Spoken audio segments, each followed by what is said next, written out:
이 결혼 지금 당장 중단합니다.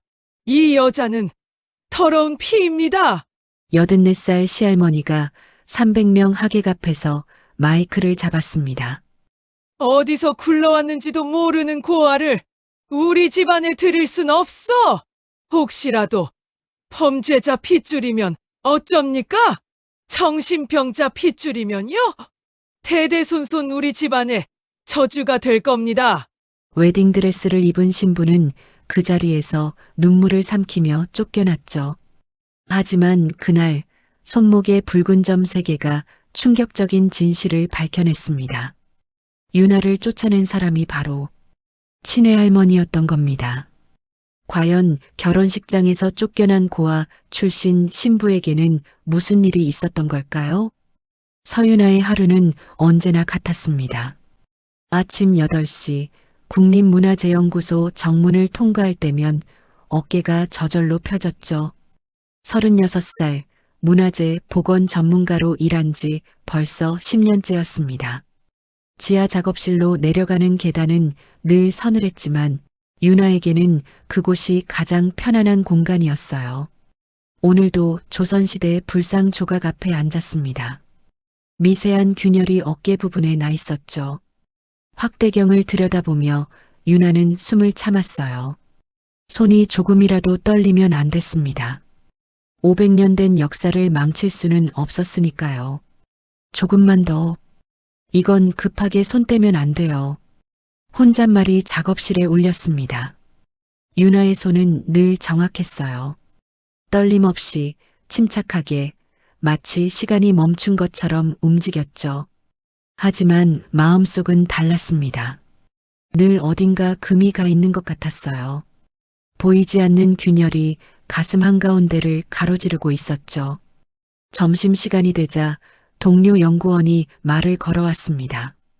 유나 씨, 고향이 어디예요? 저희 다음 주에 지방 출장 가거든요. 순간 유나의 손이 멈췄습니다. 숟가락을 든 손에 힘이 들어갔어요. 저는 서울이요.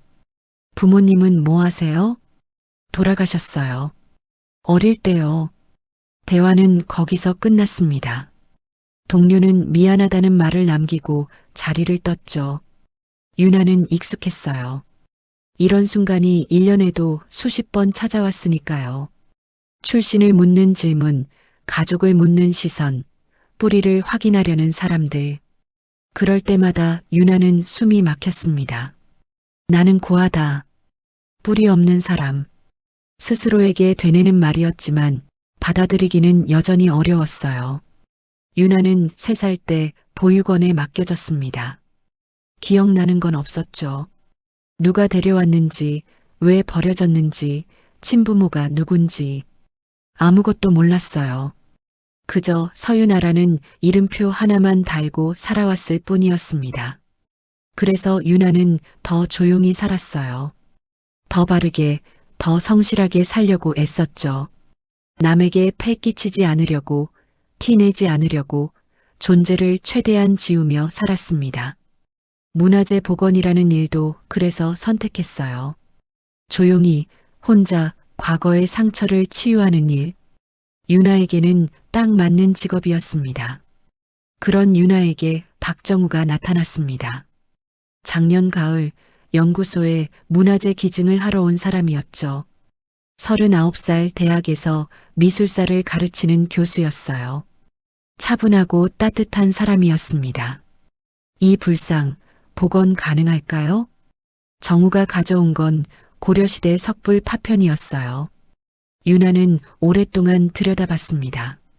시간이 걸리겠지만 가능합니다. 다만 원형 그대로는 어려워요. 흔적을 남기면서 복원해야 해요. 흔적을 남긴다?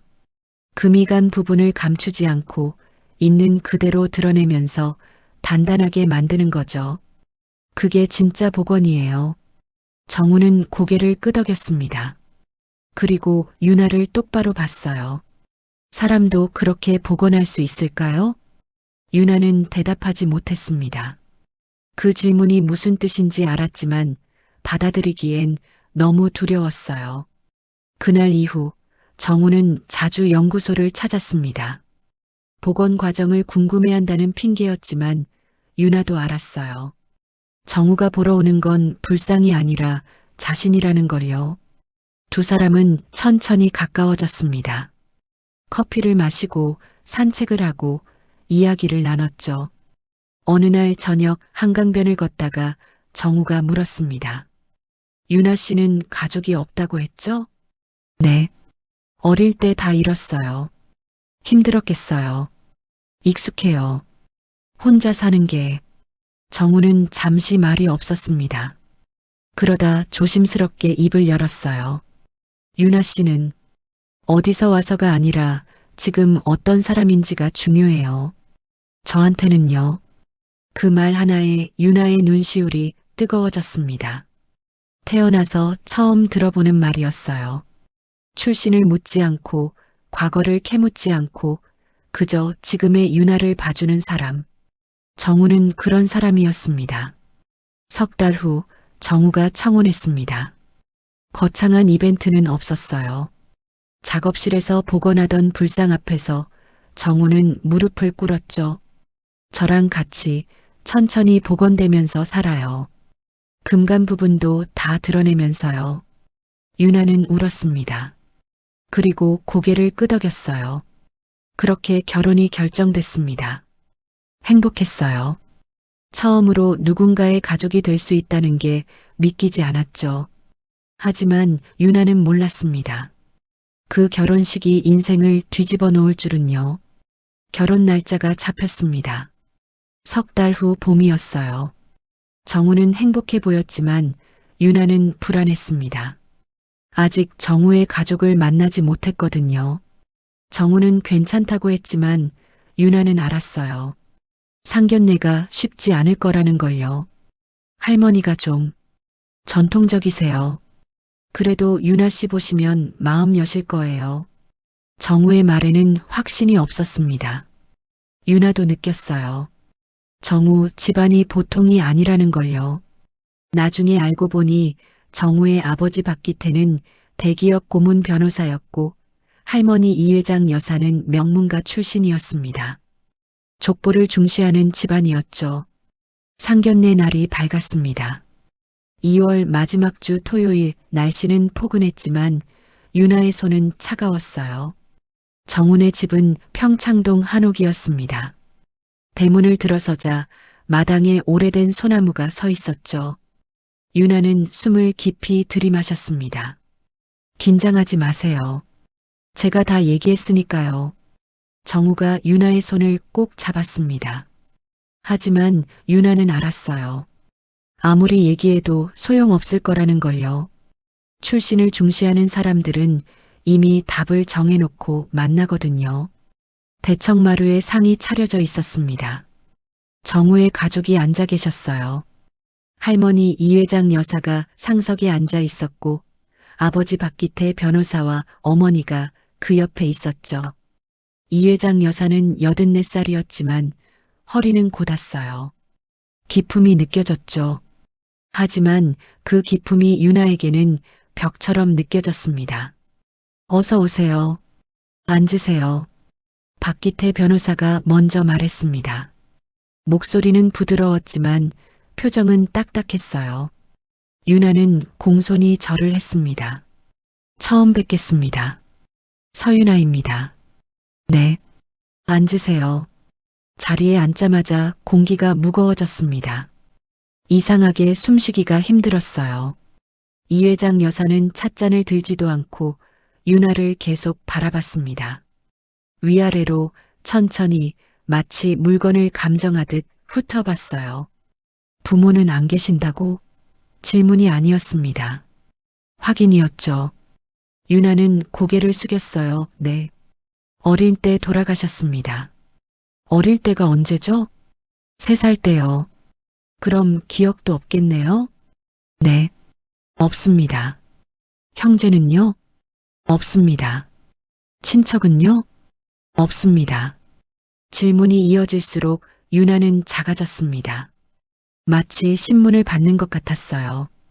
정우가 끼어들었죠. 할머니, 그런 건 중요하지 않아요. 중요하지 않아? 이 회장 여사의 목소리가 높아졌습니다. 그 순간 손에 들고 있던 숟가락이 식탁에 떨어졌어요. 쨍그랑 소리가 대청마루에 울렸습니다. 요즘 세상에 출신도 모르는 여자를 며느리로 들이라고? 정적이 흘렀습니다. 박기태 변호사도 아무 말이 없었어요. 유나는 손을 무릎 위에 가지런히 모았습니다. 떨리는 손을 감추려고요. 정우가 다시 말했습니다. 할머니, 지금이 어떤 시대인데요? 출신이 뭐가 중요합니까? 닥쳐 이 회장 여사의 눈이 차갑게 식었습니다. 정우를 보는 눈빛이 아니었어요. 배신자를 보는 눈빛이었죠. 그 아이 생각 안 나니? 36년 전 생후 사흘 만에 유괴당한 그 아이 말이야. 정우의 얼굴이 굳었습니다.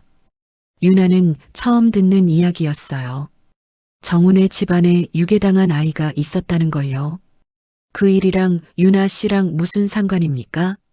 상관 있지. 족보는 핏줄이야.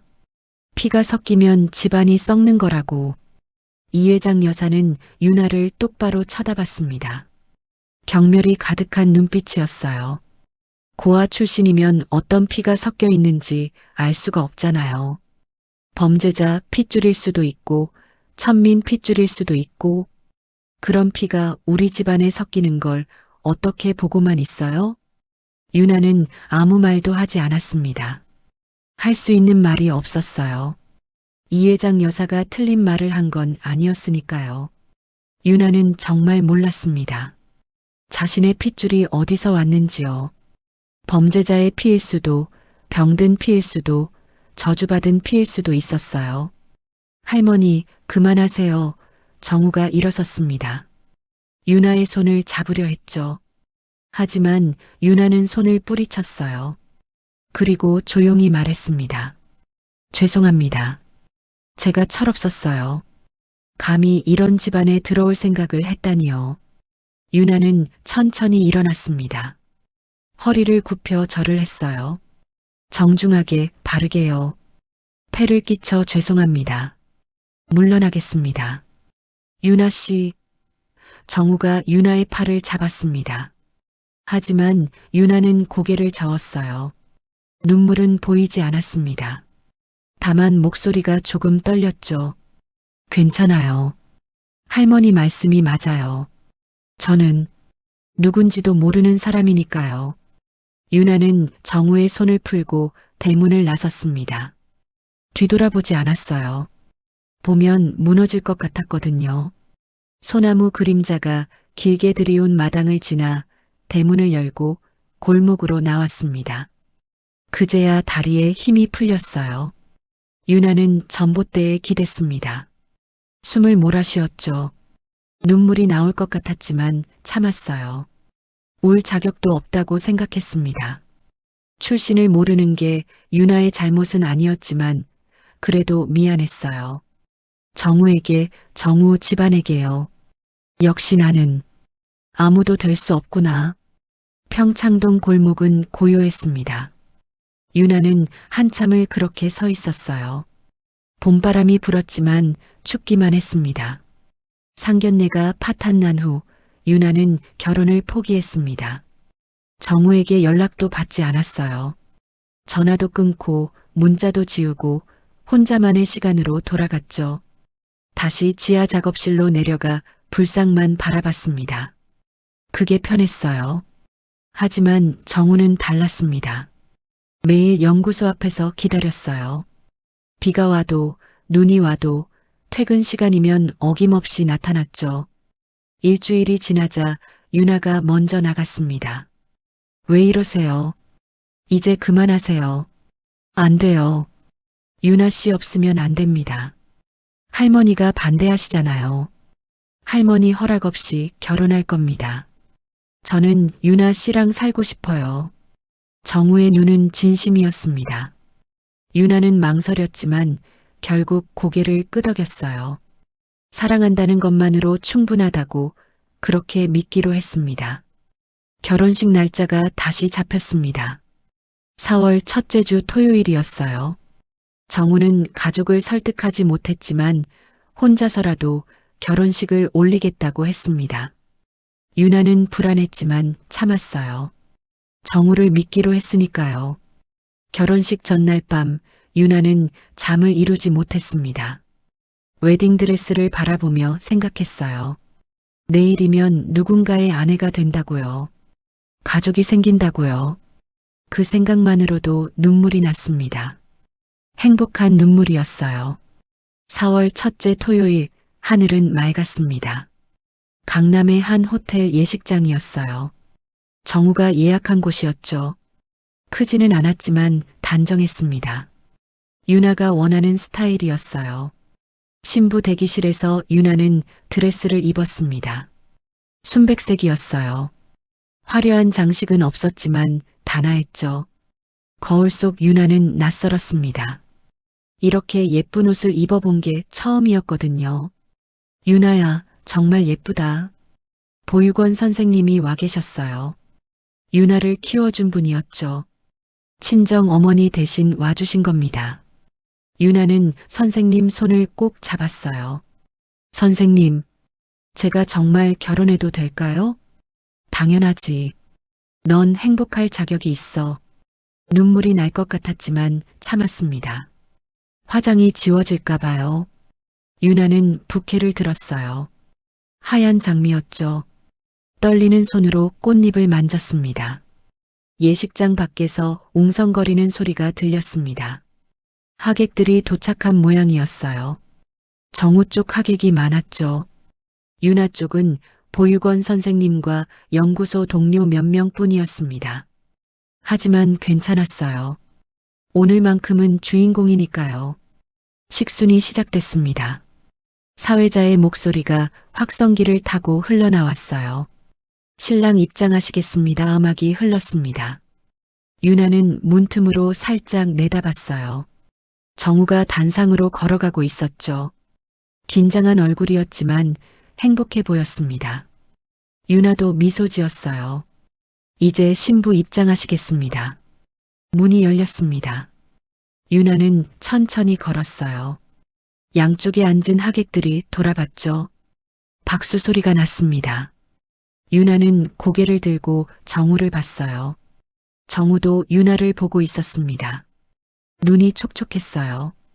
단상에 거의 다 왔을 때였습니다. 갑자기 예식장 뒤쪽이 소란스러워졌어요. 누군가 들어오는 소리였죠. 유나는 뒤를 돌아봤습니다. 이 회장 여사였습니다. 검은색 한복을 입고 지팡이를 짚은 채 걸어 들어왔어요. 뒤따라 비서 2명이 함께 있었죠. 하객들이 웅성거렸습니다. 유나의 가슴이 철렁 내려앉았어요. 할머니. 정우가 외쳤지만 이 회장 여사는 듣지 않았습니다. 단상으로 곧장 걸어왔어요. 지팡이 소리가 대리석 바닥을 쿵쿵 울렸죠. 하객들 사이로 긴장감이 퍼졌습니다. 이 회장 여사는 단상 앞에 섰습니다. 유나와 정우를 번갈아 봤어요. 그리고 사회자에게 손짓했죠. 마이크 주세요. 할머니. 뭐 하시는? 정우가 다가갔지만 이 회장 여사는 손으로 막았습니다. 그리고 마이크를 받아들었어요. 확성기를 통해 목소리가 예식장 전체에 울렸습니다. 이 결혼 지금 당장 중단합니다. 예식장이 얼어붙었습니다. 하객들 사이에서 숨소리조차 들리지 않았어요. 유나는 움직일 수 없었습니다. 다리에 힘이 풀렸죠. 여러분께 죄송하지만 이 결혼은 진행될 수 없습니다. 할머니, 지금 뭐 하시는 겁니까? 정우가 소리쳤지만 이 회장 여사는 개의치 않았어요. 오히려 더 크게 말했습니다. 출신 조사 끝났습니다. 이 여자는 이 회장 여사가 유나를 가리켰습니다. 손가락 끝이 떨리고 있었어요. 분노인지 경멸인지 알 수 없었죠. 더러운 피입니다. 예식장이 술렁였습니다. 하객들이 수군거렸어요. 누군가는 고개를 저었고 누군가는 유나를 쳐다봤죠. 호기심 어린 눈빛, 동정 어린 눈빛, 경멸 어린 눈빛, 온갖 시선이 유나에게 쏟아졌습니다. 유나는 아무 말도 할 수 없었습니다. 귀가 멍했어요. 이 회장 여사의 목소리만 메아리처럼 울렸죠. 더러운 피, 더러운 피. 부케를 든 손이 떨렸습니다. 하얀 장미 꽃잎이 바닥에 떨어졌어요. 유나는 그 꽃잎을 내려다봤습니다. 순백색 꽃잎이 차가운 대리석 위에 누워 있었죠. 마치 유나 자신처럼요. 정우가 유나의 손을 잡으려 했습니다. 하지만 유나는 한 발 물러섰어요. 이 회장 여사를 똑바로 봤죠. 그리고 천천히 고개를 숙였습니다. 죄송합니다. 목소리는 떨리지 않았습니다. 다만 작았을 뿐이었어요. 유나는 부케를 바닥에 내려놨습니다. 그리고 단상에서 내려왔죠. 하객들 사이를 지나갔습니다. 아무도 말리지 않았어요. 다만 쳐다볼 뿐이었죠.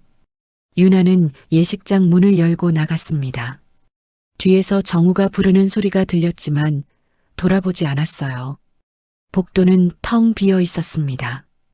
유나는 그 복도를 걸었어요. 웨딩드레스 자락이 바닥을 쓸었죠. 하얀 드레스에 먼지가 묻었지만 상관없었습니다. 이제 아무것도 상관없었어요. 복도를 걷던 유나의 발걸음이 멈췄습니다. 뒤에서 이 회장 여사의 목소리가 들려왔거든요. 마이크를 통해 예식장 전체에 울려 퍼지는 소리였어요.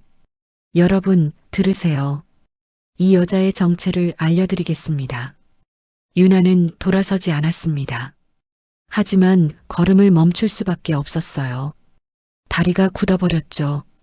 고아입니다. 그것도 불법 입양 의심 사례예요. 예식장이 술렁였습니다. 유나는 복도 벽에 손을 짚었어요. 숨이 막혔죠. 출생 기록도 없고 친부모도 모르는 여자예요. 어디서 굴러왔는지 어떤 피가 섞였는지 알 수가 없단 말입니다. 이 회장 여사의 목소리는 떨리고 있었습니다. 분노인지 두려움인지 알 수 없었어요. 하지만 확실한 건 이 회장 여사가 진심으로 유나를 두려워하고 있다는 거였죠. 우리 집안은 300년 족보를 가진 명문가입니다. 그런 집안의 출신도 모르는 여자를 들릴 순 없어요. 하객들 사이에서 속삭임이 번졌습니다. 저 집도 별 수 없네. 요즘 세상에 아직도 저러나. 그래도 결혼식장에서 저럴 순 없지. 하지만 누구도 막지 않았습니다. 다만 구경만 할 뿐이었어요. 유나는 그 목소리들을 다 들었습니다. 복도에 서서 벽에 기대어 모든 걸 들었죠. 혹시라도 범죄자 핏줄이면 어쩝니까? 정신병자 핏줄이면요? 대대손손 우리 집안의 저주가 될 겁니다. 할머니, 그만하세요. 정우의 목소리가 들렸습니다. 다급했어요. 하지만 이 회장 여사는 멈추지 않았죠. 정우야, 알지? 36년 전 일 말이야. 내 딸이 낳은 아기가 생후 사흘 만에 유괴당했어. 아직도 못 찾았어. 그 아픔을 아니? 예식장이 조용해졌습니다. 유나는 귀를 기울였어요. 그래서 내가 혈통을 중요하게 생각하는 거야. 알지도 못하는 사람을 가족으로 받아들였다가 또 잃어버리면 어쩌려고. 이 회장 여사의 목소리가 갈라졌습니다. 처음으로 감정이 실린 목소리였어요. 슬픔이 묻어났죠. 나는 다시는 그런 일 겪고 싶지 않아. 유나는 그제야 이해했습니다. 이 회장 여사가 왜 그렇게 출신을 따지는지요. 두려움이었어요. 손녀를 잃은 할머니의 두려움이었죠. 하지만 그게 유나를 향한 모욕을 정당화할 순 없었습니다. 그래도 할머니, 이건 아니잖아요. 정우가 소리쳤습니다. 유나 씨는 아무 잘못이 없어요. 고아로 태어난 게 죄입니까? 죄는 아니지. 하지만 우리 집안에 들어올 자격은 없어. 냉정한 목소리였습니다. 이 회장 여사는 다시 차가워졌어요. 여러분, 오늘 결혼식은 취소됩니다. 모두 돌아가 주세요. 하객들이 일어서기 시작했습니다. 웅성거림이 커졌어요. 누군가는 혀를 찾고 누군가는 고개를 저었죠. 유나는 그 모든 소리를 들으며 서 있었습니다. 그때 예식장 문이 열렸습니다. 정우가 뛰어나왔어요. 복도에 서 있는 유나를 발견하고 달려왔죠. 유나 씨. 유나는 뒤를 돌아봤습니다. 정우의 얼굴은 눈물로 얼룩져 있었어요. 유나는 그 얼굴을 보자 가슴이 무너졌습니다. 미안해요. 정말 미안해요. 정우가 유나를 끌어안으려 했습니다. 하지만 유나는 손을 들어 막았어요. 됐어요. 유나 씨, 제발. 정우 씨 잘못이 아니에요. 할머니 말씀이 맞아요. 무슨 소리예요? 저는 정말 누군지 모르는 사람이에요. 어디서 왔는지, 어떤 피가 흐르는지 아무것도 몰라요. 유나의 목소리는 떨리지 않았습니다. 담담했어요. 오히려 그게 더 슬펐죠. 저 같은 사람이 정우 씨 옆에 있으면 안 돼요. 정우 씨한테 상처만 될 거예요. 그런 거 상관없어요. 저는 상관 있어요. 유나는 웨딩드레스 자락을 꼭 쥐었습니다. 하얀 천이 구겨졌어요. 그만하겠습니다. 패 끼쳐서 죄송합니다. 유나 씨, 행복하세요, 정우 씨. 유나는 돌아섰습니다. 복도를 걸어갔어요. 정우가 뒤에서 불렀지만 대답하지 않았죠. 엘리베이터를 탔습니다. 문이 닫히는 순간 정우의 얼굴이 시야에서 사라졌어요. 엘리베이터 안 유나는 혼자였습니다. 거울에 비친 자신을 봤어요. 웨딩드레스를 입은 신부. 하지만 신부가 아니었죠. 그냥 유나였습니다. 아무도 아닌 유나. 나는 정말 어디에도 속하지 못하는 사람이구나. 엘리베이터가 1층에 도착했습니다. 문이 열렸어요. 로비에는 사람들이 많았죠. 결혼식에 온 다른 하객들이었습니다. 유나를 보고 수군거렸어요. 저 신부 왜 혼자? 뭔가 있나 봐. 유나는 고개를 들고 걸었습니다. 로비를 지나 회전문을 밀고 밖으로 나왔어요. 4월의 햇살이 눈부셨습니다. 하지만 유나에겐 아무것도 보이지 않았어요. 호텔 앞 계단에 앉았습니다.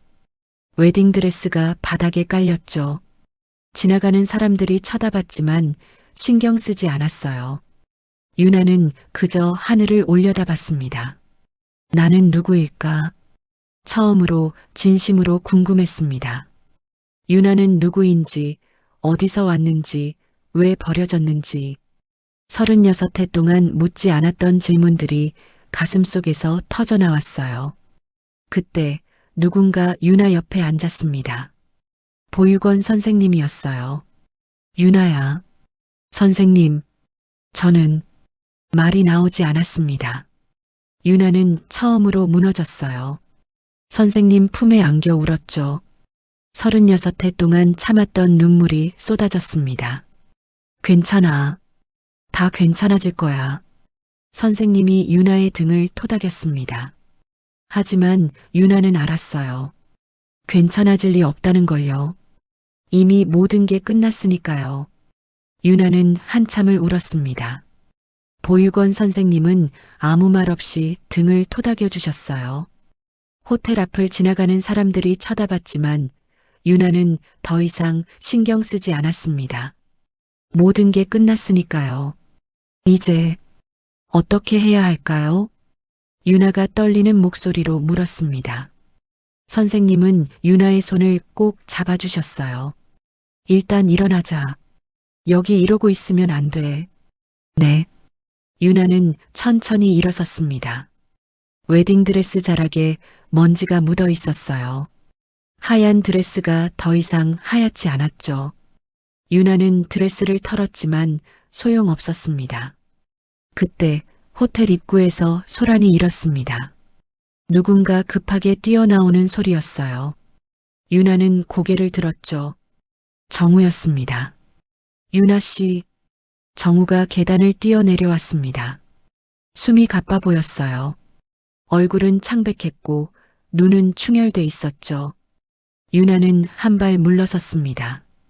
왜 따라오세요? 당연히 따라오죠. 유나 씨를 어떻게 혼자 보내요? 정우가 유나에게 다가왔습니다. 하지만 유나는 계속 뒤로 물러섰어요. 정우 씨, 이제 그만해요. 우리는 끝났어요. 끝난 게 아니에요. 끝났어요. 할머니가 반대하시잖아요. 유나 씨가 어떤 사람인지 저는 알아요. 정우의 목소리가 떨렸습니다. 눈물이 흘러내렸어요. 출신이 뭐가 중요해요. 유나 씨는 지금 이 순간 제가 사랑하는 사람이에요. 그것만 있으면 돼요. 유나는 고개를 저었습니다. 눈물이 다시 차올랐어요. 안 돼요. 저는 정우 씨한테 어울리지 않아요. 무슨 소리예요? 정우가 유나의 손목을 붙잡았습니다. 유나를 붙들려고요. 하지만 그 순간 정우의 손이 멈췄습니다. 눈이 커졌어요. 이거, 정우가 유나의 손목을 들여다봤습니다. 손목 안쪽, 손바닥으로 이어지는 부분이었어요. 거기에 작은 문신이 있었죠. 붉은색 점 3개가 삼각형 모양으로 배열된 문신이었습니다. 아주 작아서 잘 보이지 않는 크기였어요. 왜 이게 있어요? 정우의 목소리가 떨렸습니다. 유나는 무슨 말인지 이해하지 못했어요. 뭐가요? 이 문신이요. 정우의 손이 덜덜 떨렸습니다. 유나의 손목을 잡은 손에 힘이 들어갔어요. 할머니께서 말씀하신 적 있어요. 36년 전 유괴당한 아기. 그 아기 손목에 이 문신이 있었다고요. 붉은 점 3개가 삼각형으로. 유나의 머릿속이 하얘졌습니다. 무슨 말인지 이해할 수 없었어요.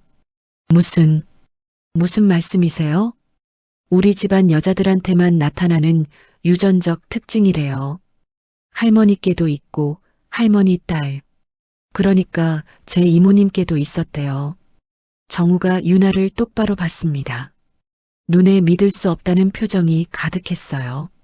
그런데 왜 유나 씨한테 똑같은 문신이 있어요? 유나는 자신의 손목을 내려다봤습니다. 3개의 붉은 점. 유나도 어릴 때부터 있었던 문신이었어요. 보육원 선생님께 물어봤을 때 선생님은 태어날 때부터 있었을 거라고 했죠. 특별히 신경 쓰지 않았습니다. 그냥 점이라고만 생각했거든요.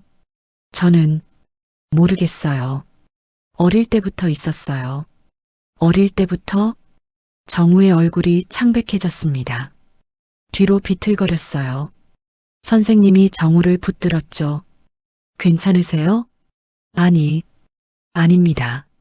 이건 정우는 주머니를 뒤졌습니다. 핸드폰을 꺼냈어요. 떨리는 손으로 번호를 눌렀죠.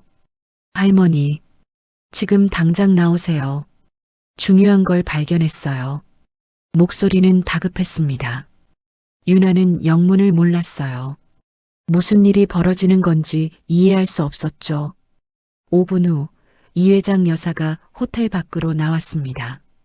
지팡이를 짚고 천천히 걸어왔어요. 비서 2명이 옆에 있었죠. 유나를 보자 얼굴을 찌푸렸습니다. 정우야, 아직도 저 여자 옆에 있니? 할머니, 이거 보세요. 정우가 유나의 손목을 들어 보였습니다. 이 회장 여사는 귀찮다는 듯 다가왔어요. 하지만 손목을 보는 순간 온몸이 굳어졌습니다. 이건 이 회장 여사의 목소리가 갈라졌습니다. 지팡이를 떨어뜨렸어요. 쿵 소리가 났죠. 이게 어떻게? 이 회장 여사는 유나의 손목을 움켜쥐었습니다. 눈을 크게 뜨고 문신을 들여다봤어요. 손이 떨렸습니다. 붉은 점 3개. 삼각형. 맞아. 이거야. 할머니, 이게 유괴당한 아기 문신이랑 똑같죠? 그럴 리 없어. 그럴 리 없다고. 이 회장 여사는 유나를 올려다봤습니다. 눈에 공포가 가득했어요. 아니, 공포가 아니었습니다. 희망이었죠. 두려움과 희망이 뒤섞인 눈빛이었어요. 당신, 몇 살이에요? 36입니다. 태어난 달은 4월이요. 4월 첫째 주라고 들었어요. 이 회장 여사의 얼굴이 일그러졌습니다. 무릎이 꺾였어요. 비서가 급하게 붙들었죠. 회장님, 안 돼. 안 돼. 이건, 이 회장 여사는 유나를 똑바로 봤습니다. 눈에서 눈물이 흘러내렸어요. 당신 이름이 뭐예요? 서유나입니다. 서유나, 유나. 이 회장 여사는 유나의 이름을 되뇌었습니다. 그리고 갑자기 유나를 끌어안았어요. 유나는 깜짝 놀랐습니다. 방금까지 더러운 피라고 했던 사람이 지금은 유나를 안고 울고 있었죠. 미안해. 내가 몰랐어. 유나는 무슨 일인지 알 수 없었습니다. 정우도 선생님도 모두 놀란 얼굴이었어요. 회장님, 무슨... 비서가 물었지만 이 회장 여사는 대답하지 않았습니다. 다만 유나를 꼭 안고 흐느낄 뿐이었어요. 내 손녀야. 36년 만에 찾았어. 유나의 심장이 멎는 것 같았습니다. 무슨 말인지 이해할 수 없었어요. 손녀라니, 36년이라니. 말이 안 됐습니다. 하지만 이 회장 여사의 눈물은 진짜였습니다. 유나는 이 회장 여사의 품에서 벗어났습니다. 한 발 물러섰어요. 머릿속이 복잡했죠. 손녀라니 그럴 리 없었습니다. 무슨 말씀이세요? 유나의 목소리가 떨렸습니다. 이 회장 여사는 눈물을 닦으며 유나를 바라봤어요. 당신이 내 손녀일지도 몰라. 그럴 리 없어요. 저는 고아예요. 보육원에서 자랐어요. 아니야. 36년 전 내 딸이 낳은 아기가 유괴당했어. 생후 사흘밖에 안 됐을 때 병원에서 사라졌지. 이 회장 여사의 목소리는 떨렸습니다. 정우가 할머니를 붙들었어요. 할머니, 진정하세요. 먼저 확인해야죠. 확인. 그래, 확인해야 해. 이 회장 여사는 비서를 돌아봤습니다. 당장 병원 연락해. 유전자 검사 준비하라고. 지금 당장. 비서가 황급히 전화를 걸었습니다. 유나는 현실감이 없었어요. 모든 게 꿈 같았죠. 방금까지 더러운 피라고 외치던 사람이 지금은 손녀라고 하고 있었습니다. 저는 믿을 수 없어요. 나도 믿고 싶지 않아. 하지만 이 문신, 이건 틀림없어. 이 회장 여사가 유나의 손목을 다시 들여다봤습니다. 붉은 점 3개, 삼각형 모양의 문신이었죠. 의사가 말했어. 이건 선천성 모반이라고. 유전적으로 나타나는 거라고 했지. 우리 집안 여자들한테만 나타나는 특징이래. 유나는 자신의 손목을 내려다봤습니다. 평생 함께했던 점, 그저 점이라고만 생각했던 표시, 그게 혈통의 증거였다는 게 믿기지 않았어요. 1시간 후 대학병원 응급실이었습니다. 이 회장 여사가 급히 마련한 곳이었어요. 의사가 유나와 이 회장 여사의 혈액을 채취했죠. 일주일 정도 걸립니다. 정확한 결과를 위해서는 안 돼. 오늘 안에 결과 내야 해. 비용은 상관없어. 이 회장 여사의 목소리는 단호했습니다. 의사는 난처한 얼굴로 고개를 끄덕였어요. 최대한 빨리 해보겠습니다. 대기실에서 기다리는 시간은 고통이었습니다. 유나는 창밖을 바라봤어요. 해가 지고 있었죠. 오늘 아침까지만 해도 결혼식을 올릴 예정이었는데 지금은 유전자 검사를 받고 있었습니다. 유나 씨, 정우가 옆에 앉았습니다. 유나는 정우를 봤어요. 정우의 얼굴도 창백했죠. 만약에, 정말 만약에 검사 결과가 맞다면 정우가 말을 이었습니다. 유나 씨는 제 외사촌이 되는 거예요. 유나는 숨이 막혔습니다. 그 말을 듣는 순간 현실이 와닿았어요. 사랑했던 사람이 사촌이 될 수도 있다는 것. 결혼하려던 사람이 가족이 될 수도 있다는 것. 안 돼요. 그럴 순 없어요. 나도 믿고 싶지 않아요. 두 사람은 말없이 앉아 있었습니다. 이 회장 여사는 복도를 왔다 갔다 했어요. 초조함이 온몸에서 묻어났죠. 3시간이 지났습니다. 의사가 나왔어요. 손에 서류를 들고 있었죠. 결과 나왔습니다. 모두 일어섰습니다. 유나의 심장이 미친 듯이 뛰었어요. 조모 마이너스 손녀 유전자 일치율 99.9%입니다. 순간 시간이 멈췄습니다. 이건 생물학적 조모 마이너스 손녀 관계가 확실하다는 뜻입니다. 이 회장 여사가 쓰러질 듯 비틀거렸습니다. 비서들이 급히 붙들었어요. 정우는 벽에 기댔죠. 유나는 아무것도 느껴지지 않았습니다. 거짓말이야. 유나의 입에서 말이 새어나왔습니다. 이건 거짓말이에요. 서유나 씨, 검사는 정확합니다. 이 회장 여사는 당신의 친외할머니가 맞습니다. 의사의 말이 귀에 들리지 않았습니다. 유나는 뒤로 물러섰어요. 벽에 부딪힐 때까지 물러났죠. 안 돼. 이럴 순 없어. 그때 복도 끝에서 소란이 일었습니다. 누군가 급하게 들어오는 소리였어요. 경호원들이 길을 막았지만 그 사람은 밀고 들어왔죠. 회색 머리의 노신사였습니다. 60대 후반으로 보였어요. 정장을 입고 있었지만 넥타이는 비뚤어져 있었죠. 급하게 온 게 분명했습니다. 내 딸은 어디 있습니까? 목소리는 떨렸습니다. 하지만 위험이 있었어요. 유나는 그 사람을 봤죠. 낯선 얼굴이었습니다. 서명훈 회장님. 의사가 놀라서 일어섰습니다. 이 회장 여사도 돌아봤어요. 서 회장? 왜 여기? 회장이 연락했소. 내 딸을 찾았다고. 서명훈이라는 사람은 숨을 헐떡였습니다. 유나를 찾아 둘러봤어요. 그리고 유나와 눈이 마주쳤죠. 당신이 유나요? 유나는 대답할 수 없었습니다.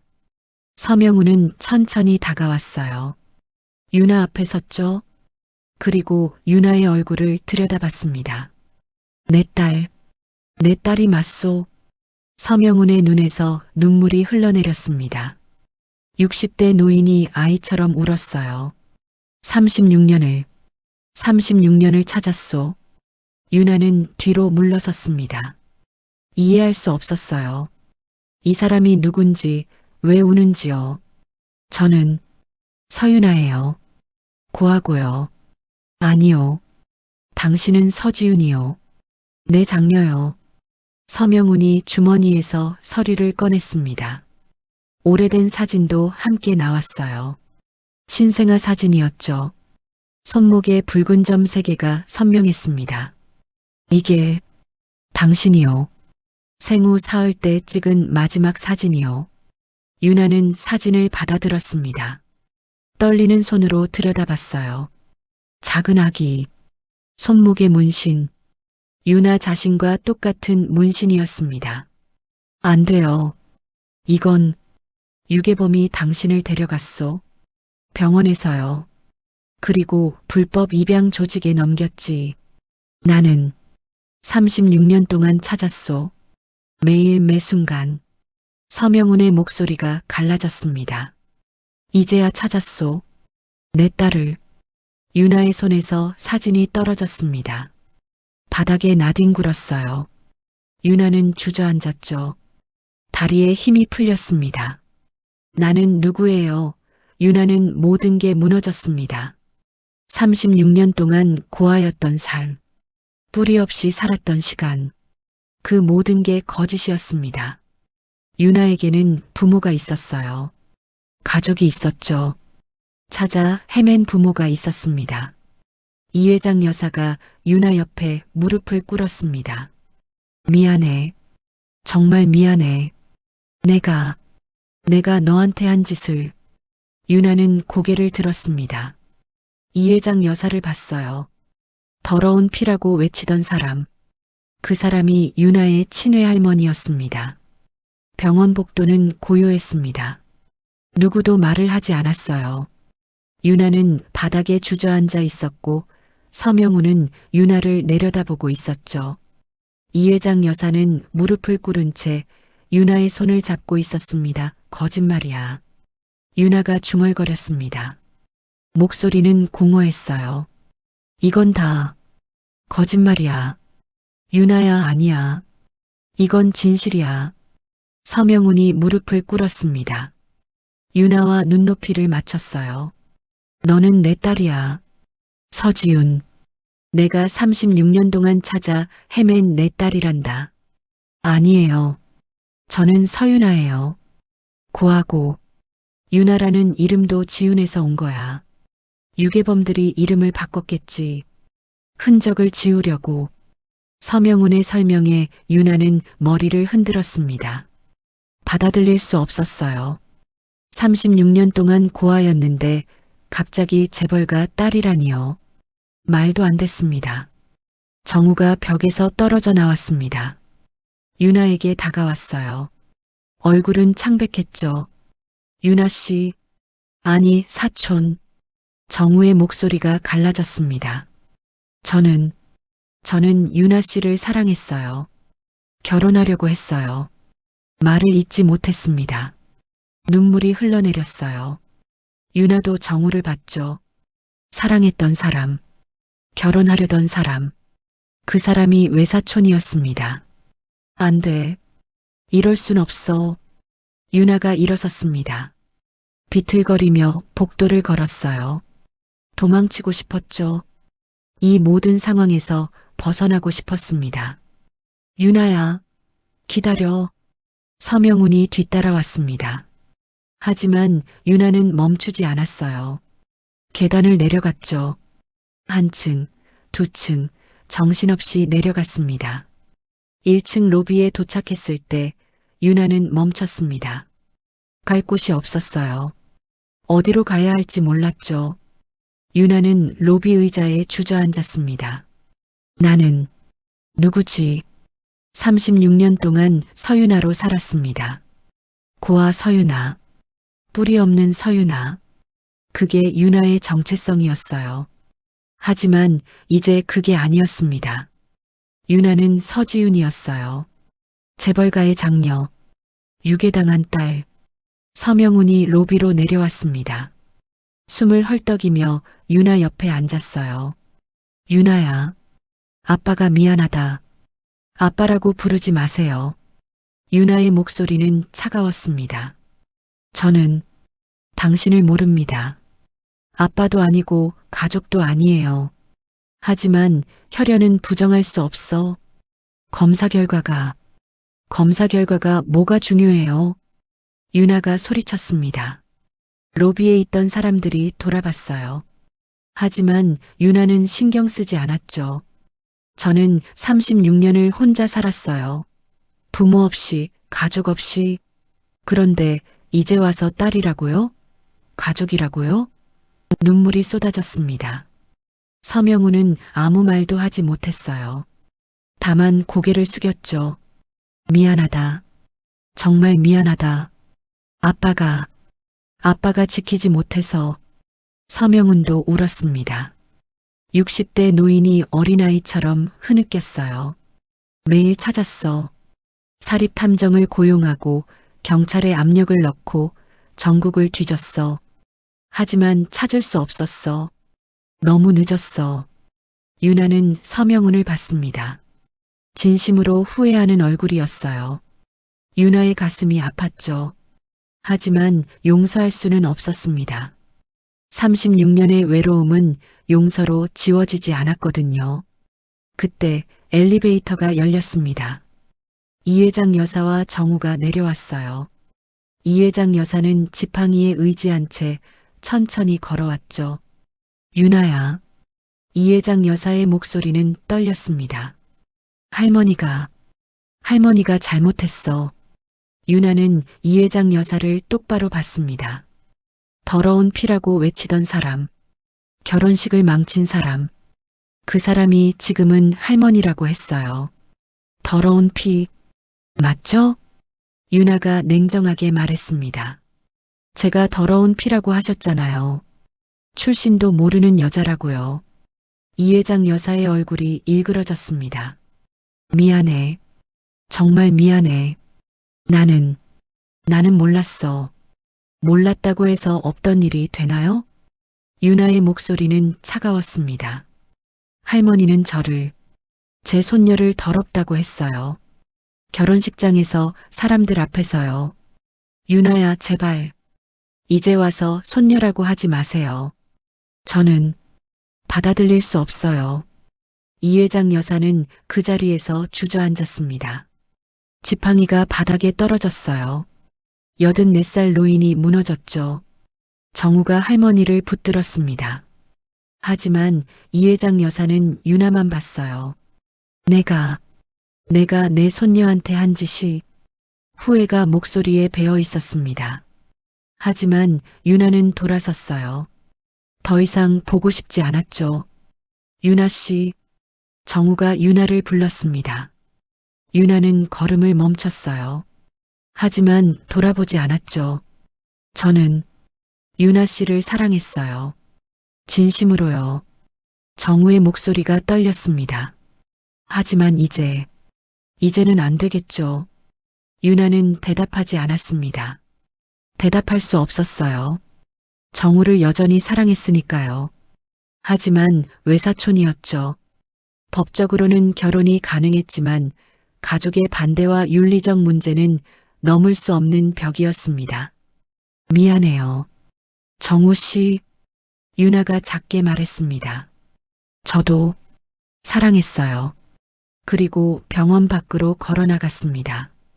뒤돌아보지 않았어요. 돌아보면 무너질 것 같았거든요. 밤 공기가 차가웠습니다. 유나는 하늘을 올려다봤어요. 별이 보이지 않았죠. 도시의 불빛이 너무 밝았습니다. 나는 이제 어떻게 살아야 하지? 고아도 아니고 그렇다고 재벌가 딸도 아니었습니다. 사랑하는 사람은 사촌이 됐고 결혼은 불가능해졌죠. 모든 게 무너졌습니다. 유나는 길을 걸었습니다. 어디로 가는지 몰랐어요. 그저 걸었죠. 웨딩드레스를 입은 채로 밤거리를 헤매며 유나는 울었습니다. 병원 로비에서는 세 사람이 남아 있었습니다. 서명훈, 이 회장 여사, 정우. 모두 바닥에 주저앉아 있었어요. 내가 우리 손녀를 쫓아냈어.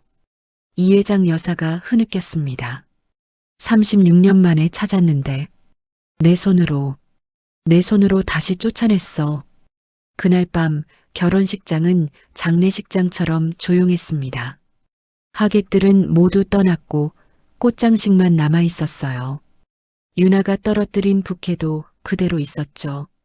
시든 장미 꽃잎이 바닥에 흩어져 있었습니다. 행복해야 할 날이 비극이 됐습니다. 사랑은 금지됐고 가족은 저주가 됐죠. 유나의 인생은 그렇게 한순간에 무너졌습니다. 석 달이 흘렀습니다. 여름이 왔고 장마가 지나갔어요. 유나는 다시 지하 작업실로 돌아왔습니다. 아무 말 없이 조용히 원래 자리로요. 조선시대의 불상 복원 작업을 이어갔습니다. 결혼식 전날까지 하던 일이었어요. 어깨 부분의 균열, 미세한 금. 유나는 그 금을 따라 천천히 손을 움직였죠. 조금만 더. 혼잣말이 작업실에 울렸습니다. 예전과 똑같은 목소리였어요. 하지만 유나는 변했습니다. 더 이상 혼자가 아니었거든요. 석 달 동안 많은 일이 있었습니다. 서명훈 회장은 매일 연구소 앞에서 기다렸어요. 말을 걸지는 않았죠. 그저 멀리서 윤아를 봤습니다.